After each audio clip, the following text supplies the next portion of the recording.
Well, that was members of George Zimmerman's family. We could be seeing a lot of them during this trial. So let's show you exactly who they are. Let's go ahead and start with George's wife, Shelley. They've been married since '07. She's charged actually with perjury. Prosecutors say that she lied about how much money that the couple had during a bond hearing last year. And then there's Zimmerman's brother, Robert. He's been very outspoken about his brother. We've heard from him a number of times. But he did not have to apologize for tweets earlier this year that he called offensive in nature. Zimmerman's dad, Robert Sr., he's a retired magistrate in Virginia, claimed in court that the voice screaming help on 911 calls was indeed his son.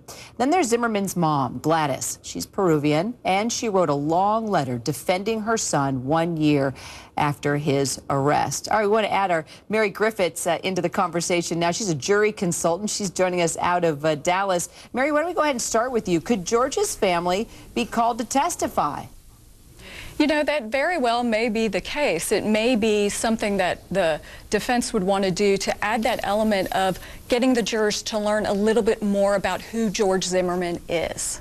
And how much does that impact a juror to see family members in there, their expressions, you know, how they feel? You know, how did that make an impact?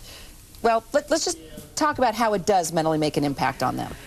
Well, it does, because jurors want to see, they don't get to raise their hand and they don't get to ask questions, so they want to get a feel for who the defendant is. And part of that is just watching who is watching the trial, getting to know who the family is, so that they get a better understanding of the whole totality of Mr. Zimmerman. And the parents will be watched by the jurors to see how they're interacting with George and how George is interacting with his family. So we know the family's under a lot of stress. Sure. We've laid that out. And then you see George Zimmerman and all his weight gain. I mean, everybody was talking about the changes just within the last year. I mean, we're talking about 100 pounds. Right. The brother seems to think that it was stress that made him gain weight, too. Matter of fact, we've got some sound with him. Let's listen to that first. I think George put on the weight because of the stress. I mean, he's been completely railroaded. This is not a case about race. He was, as you called him a year ago, you know, the most hated man in America. Everything that he held dear and sacred, the criminal justice system, the truth, the police, for example, that they would do the right thing, was tossed out the window, and he was charged with murder. And I think that's the way he's responding to the stress.